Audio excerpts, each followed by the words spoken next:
રાજકોટ જિલ્લાના ઉપલેટામાં sir Bhagwatsinhji cricket ground ખાતે Upleta animal હોસ્ટેલના લાભાર્થે Yadunandan યુવા ગ્રુપ દ્વારા રાત્રિ પ્રકાશ ક્રિકેટ ટુર્નામેન્ટનું આયોજન કરવામાં આવ્યું છે। આ ટુર્નામેન્ટની શરૂઆત આજ રોજ રાષ્ટ્રગીત સાથે કરવામાં આવી હતી, જેમાં ઉપલેટા ધોરાજી વિસ્તારના ધારાસભ્ય સહિત શહેરના રાજકીય સામાજિક આગેવાનો બહોળી સંખ્યામાં ઉપસ્થિત રહી ઓપનિંગ કરવામાં સહભાગી બન્યા હતા।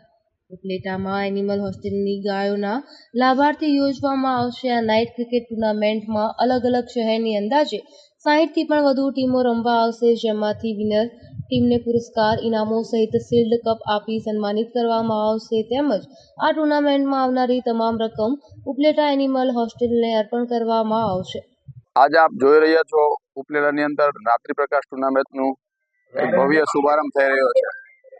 જાણે રાતના સૂરજ ઉગો હોય એવું વાતાવરણ, આહલાદદાયક વાતાવરણ ઊભું કરેલું છે તાલુકાના ક્રિકેટ ગ્રાઉન્ડમાં। અને આપ યુવાનોને, વડીલોને બધાને મનોરંજન પૂરું પાડવા માટે રાત્રે આવી ગરમીના સમયમાં આવી રાત્રિ પ્રકાશ ટુર્નામેન્ટનું સરસ આયોજન થયેલું છે। આયોજન પણ એવું લોક ઉપયોગી થયેલું છે। આ આયોજનમાં જે પણ ફંડ અને જે પણ આવક થશે એ એનિમલ હોસ્ટેલના લાભાર્થે ઉપયોગ કરવામાં આવશે। આ આયોજનના મુખ્ય sponsor unity cement, Punitbhai Chovatiya એ અમારા મુખ્ય સ્પોન્સર છે, અને યદુનંદન યુવા ગ્રુપ દ્વારા આ ટુર્નામેન્ટનું એક સુંદર આયોજન અને જે કંઈ ફંડ થશે એ એનિમલ હોસ્ટેલને અર્પિત કરવામાં આવશે।